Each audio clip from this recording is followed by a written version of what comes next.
Assalamualaikum and hi. So today we look at the last subtopic of chapter 10, 10.5 Doppler effect. Okay, by definition, Doppler effect is a change in the apparent observed frequency of a wave as a result of relative motion between the source and the observer. Okay, to understand deeper, apa maksud definition ni adalah is the difference in the frequency that you are going to hear due to the motion of either the one producing the sound or due to the one who is listening. Contoh dekat sini adalah, katakanlah kamu ada satu truck dekat sini. Okey, truck ini ada siren dan siren ini mengeluarkan bunyi dengan frekuensi sebanyak F sama dengan 500 Hz for an example lah. Okey. Apa yang akan jadi sekarang adalah apa yang akan didengari oleh dua orang di depan dan juga di belakang truck ini, which are at the same distance from the truck. Jarak antara truck dengan person A dan juga jarak antara truck dengan person B adalah sama. Kita assume mereka ada berada pada jarak yang sama.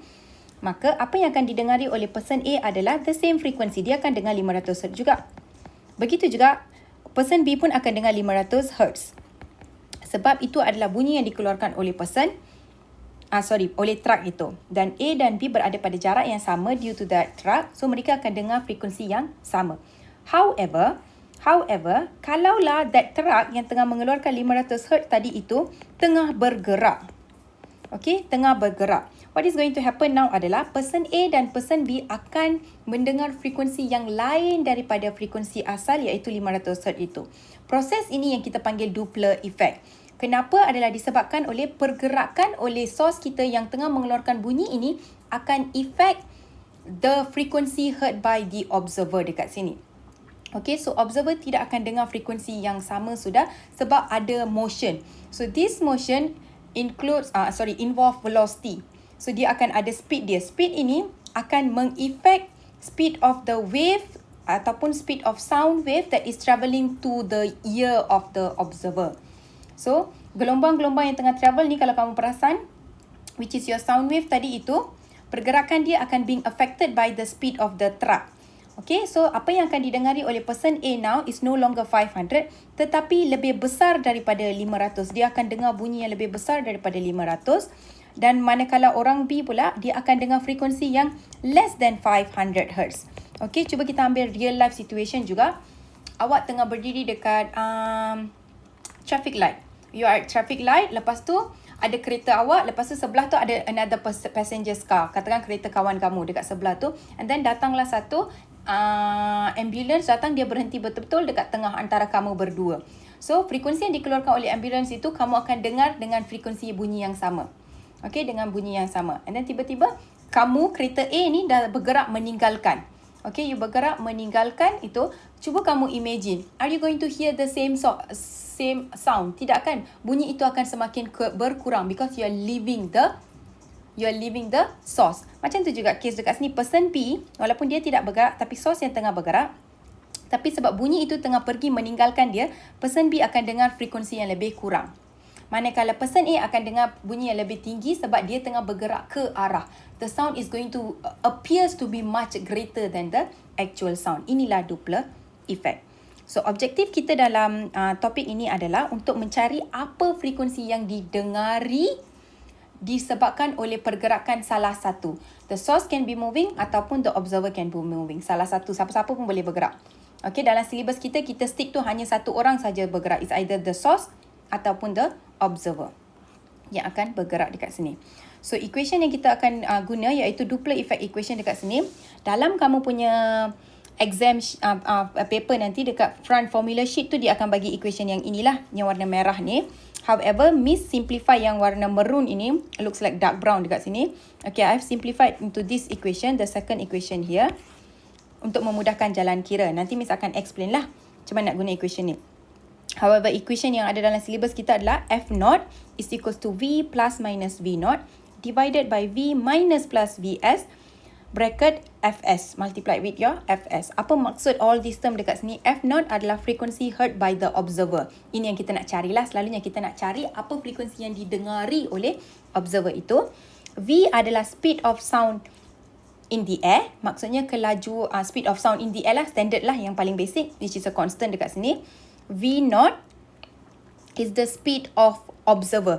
If the observer were moving, apa dia punya speed? Kalau dia tak bergerak, kosong lah. Kalau dia tengah bergerak, with what speed the observer is moving. Alright, and then Vs ni pula adalah speed of the source. Kalaulah source yang tengah bergerak, apa kelajuan source itu? Kalau source tak bergerak, kosong lah. And then Fs pula adalah frequency of the source, iaitu frekuensi asal yang dikeluarkan oleh source itu. Okay, so dalam Miss punya equation pula, Miss have simplified dia menjadi V plus V0 untuk numerator, dan denominator dia jadi V minus Vs. Maksudnya Miss tak gunalah plus minus dekat sini. Okay, the reason dia adalah disebabkan oleh nak memudahkan cara kita menjawab, dan supaya kamu tak confuse lah. Saya takut kamu terconfuse. Yang mana satu plus minus, yang mana satu minus plus. So to make things easier, apa yang akan jadi adalah kita akan guna equation 2 ini dan kita akan berpegang pada 3 benda ni. Okay, 3 benda yang kita akan pegang adalah iaitu perkataan stationary, perkataan moving towards, dan juga perkataan away. Kita akan tengok pada perkataan ini dalam soalan. Okay, apa yang akan jadi adalah semasa you are going to substitute the value of your V's here, kita ada 3 jenis V. V ini adalah constant. Awak tak payah risau. V yang tak ada subscript, V constant, dia akan bagi dalam soalan, awak boleh ambil pakai.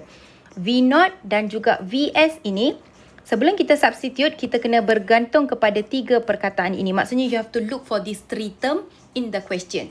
Okay, kalau dia kata stationary, tak kisahlah dia kata observer stationary ataupun source yang stationary, kita akan substitute V kita itu dengan 0. Okay, katakan dia kata observer is stationary. So, V0 kita substitute 0. Kalau dia kata source yang stationary, kita substitute 0 untuk source. So, apa yang akan jadi adalah, kalau kita tengok perkataan stationary, kita akan terus substitute dengan V kita sebagai kosong dekat situ. So, this one is applicable for V0 dan juga Vs lah. And then, kalau kamu dengar perkataan towards, contoh dia kata the source is moving towards. So, towards ini dia kata, kita substitute dengan nilai positive of that particular velocity. So, contoh, saya ulang dia kata, the source is moving with a speed of 3 meter per second towards the observer. So, source tengah bergerak ke arah towards, betul tak? So, 3 meter per second tadi tu kita substitute 3 ms negatif 1. Okay, kalau lah dia guna perkataan away, katakan dia kata, the observer is moving away from the source with the velocity of 3 meter per second. Okay, kalau away, awak kena substitute negative. So, tadi 3 meter per second tu, observer tengah bergerak. So, V0 kita akan jadi 3 negatif 3 ms negatif 1. Faham ke? Jelas Alright. So, kita akan ada 2 case dalam kita punya syllabus lah selalunya. Kita akan ada 2 case. Case pertama iaitu kita punya observer yang stationary. The first case here is the observer stationary. Maksudnya, tadi saya cakap bila kita tengok perkataan stationary, V tu kita akan terus substitute dengan kosong. So, siapa yang stationary dekat sini? Dia kata observer. The question states that observer is stationary, maka V0 kita akan menjadi kosong dekat sini. Alright, so this is our first case di mana observer kita yang stationary. But the source is moving. So, source ini dia ada 2 possibility untuk dia bergerak. Dia boleh move towards the observer atau dia boleh move away from the observer. So, kita ada 2 chances dekat sini. So, let's say sekarang kita tengok pada case pertama iaitu stationary observer moving towards. The source is moving towards. Sorry, kita tengok pada case pertama, stationary observer and the source is moving towards the observer. Yang pertama ini. Okay, observer kita yang petak hijau ni, this is our observer. The observer is stationary. So, bila dia stationary, V observer akan menjadi kosong sebab dia stationary. Alright. And then, kita tengok, kita ada source dekat hujung kiri sekali. Source ini tengah mengeluarkan bunyi with the frequency of Fs ini. So, kita ada frekuensi dikeluarkan oleh source dekat sini. And the source is moving towards the observer. Dia tengah bergerak menuju ke arah observer. Dia tengah menuju ke arah observer. So, dia akan ada velocity dia sendiri. Maksudnya, with what speed your source is moving. Okay. Dan V yang dekat sini pula adalah what is the speed of your sound itu in the air. Dekat udara, apa kelajuan dia. Which is a constant lah. Selalunya 345 atau 343 ms negatif. Satu dia akan bagi dalam soalan. So, this one is your general equation. F0 is equals to V plus V0. Divided by V minus Vs, darab dengan Fs dekat sini. So, sebelum kita masukkan nilai semua, kita clarify balik. Stationary observer, maka V0 kita kosong. So, Dekat tempat yang kita jumpa V0, kita akan substitute kosong.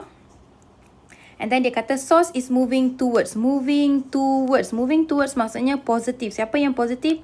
VS positif. So dekat tempat VS, kita akan substitute positif VS. Whatever value yang dia bagilah. So awak akan substitute masuk dekat sini. Alright.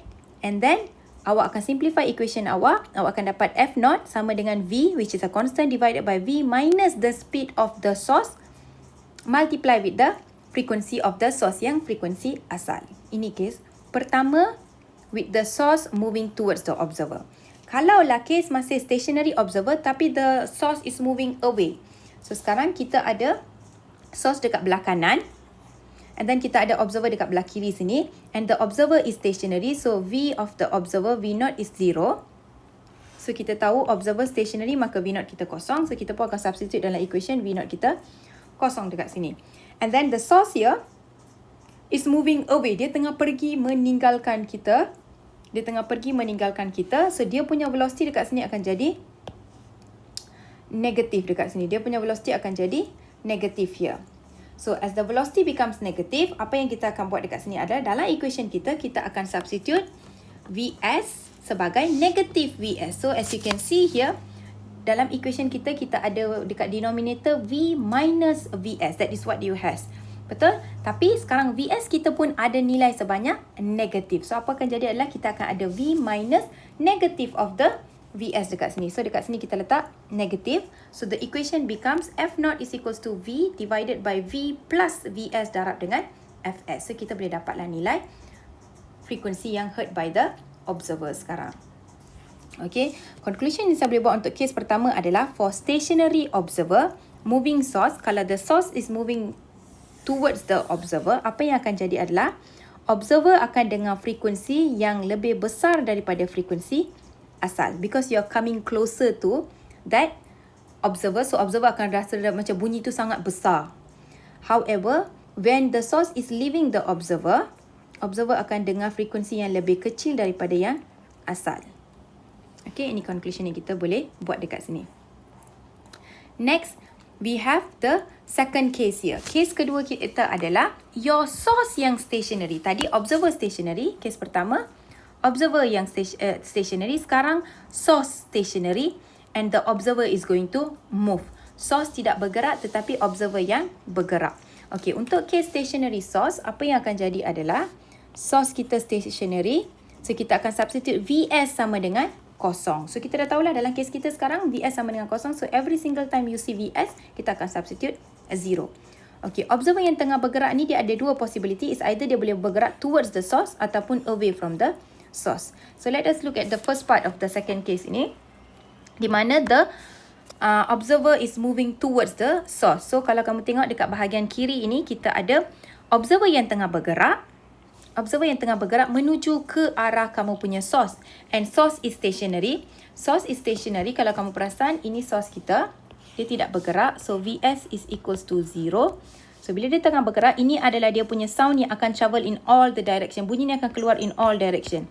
Okay, your wave is going to travel in all direction. However, when you have an observer here and the observer is moving towards that particular source, apa yang kita akan dengar adalah kita akan dapat F observer sama dengan V plus V0 divided by V multiply with Fs. Which means, apa yang jadi adalah dekat tempat V0, kita substitute positive sebab the observer is moving towards, so V0 jadi positive. And then dekat tempat source, kita substitute sebagai kosong, stationary. Alright. And then kalau you were to move away from the source, you are leaving the source, awak tengah pergi meninggalkan source, apa yang akan jadi adalah your source is stationary, so you're going to substitute 0 in the equation here for Vs. And then the observer is moving away. Away maksudnya negatif dekat sini. Away maksudnya negatif dekat sini, so kita pun akan masukkan negative at V0. So the equation become F0 is equals to V minus V0 divided by V multiply with the Fs dekat sini. So nampak tak perbezaan antara kesemua cases dekat sini? Case pertama kita adalah observer yang stationary, the source is moving either towards ataupun away. And then case kedua kita adalah source yang stationary kali ini, tapi the observer is moving either towards ataupun away. Alright, kita tak payah hafal semua 4 equation ni. Tak payah hafal, awak hafal yang satu ni cukup. Yang equation 2 ni yang saya tulis kat sini, hafal yang ini saja. Cuma fahamkan V is a constant, ambil daripada soalan, tak ada masalah. V0 dengan Vs, awak baca soalan. Dalam soalan dia akan mention either stationary, towards ataupun away. Kalau dia cakap stationary, awak substitute 0 dekat tempat. Itulah, tak kira lah siapa boleh jadi observer ataupun source yang stationary. Kalau dia kata towards, dia tak semestinya literally guna perkataan lah towards. Dia boleh jadi anything yang with the same meaning. Approaching, coming closer, yang seumpamaan dengan perkataan towards itulah. So you're going to substitute positive. Leaving, away, going far. Contoh-contoh itu adalah perkataan yang sinonim dengan away. Kita akan substitute negative dekat sini. Alright, very good. I hope you're good lah kan. Okay, so now we are going to look at the example 15. So, kita akan tengok example 15. Soalan dalam example 15, dia cakap, a train moving at the speed of 40 meter per second, sound it whistles, which has a frequency of 5 times 10 to the power 2 Hertz. Determine the frequency heard by the stationary observer as the train approaches the observer. Given that the speed of sound in air is 345 meter per second. So, apa yang jadi kat sini adalah kita ada train tengah bergerak dan train ini mempunyai whistle yang ada frekuensi. So, berdasarkan sini, as you can see, the train is moving with a speed of 40 meter per second dan juga train yang tengah mengeluarkan frekuensi. So, train kita adalah source sekarang. So, your train here is your source. And your train has a frequency of 5 darab 10 kuasa 2 Hz, which is the frequency of source. And then, the train is also moving sekarang. So, dia tengah bergerak. So, 40 meter per second ni adalah kita punya source punya speed. That is the speed of your source here. And then, kita ada stationary observer. So, the observer is not moving. So, the observer is stationary. So, V0 sama dengan kosong. Okay, remember saya cakap bila kita tengok perkataan observer, stationary, kita terus jadikan dia kosong. So, siapa yang stationary? Observer. So, V0 kita kosong sekarang. Dia kata train approaches the observer. Maksud approach dekat sini adalah moving towards. Okay, so the train is moving towards the observer. So, source kita sekarang akan ada positif 40 meter per second. And then speed of sound in air adalah 345. So, the general equation F0 is equals to V plus V0 divided by V minus Vs darab dengan Fs. Ini general equation kita. So, soalan suruh tanya apa frekuensi heard by the observer. So, kita nak cari F0 sekarang. Okay, V dalam soalan dia dah bagi tahu 345 ms negatif 1. V0, observer is stationary, kosong. Vs, kita punya train. Train is moving towards, approaches the observer. So, dia tengah bergerak menuju ke arah. So, positive 40 ms negatif 1. So, we are going to now substitute 345 campur dengan kosong. V0 kita kosong. Bahagi dengan 345. Tolak dengan positif 40. Didarabkan dengan Fs kita. Fs dalam soalan dia dah bagi. Which is 5 darab dengan 10 kuasa 2. So, you're going to press your calculator now. 3.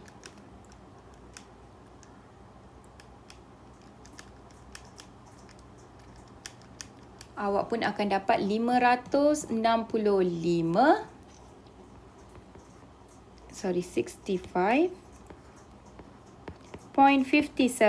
Hz. So, this is the frequency heard by the observer. And as you can see, frekuensi yang heard by the observer lagi besar daripada frekuensi asal. Ini kerana the object is moving towards you. Okay, the source tengah bergerak ke arah awak. So, awak akan dengar dengan lebih besar bunyi dia daripada yang asal. Right?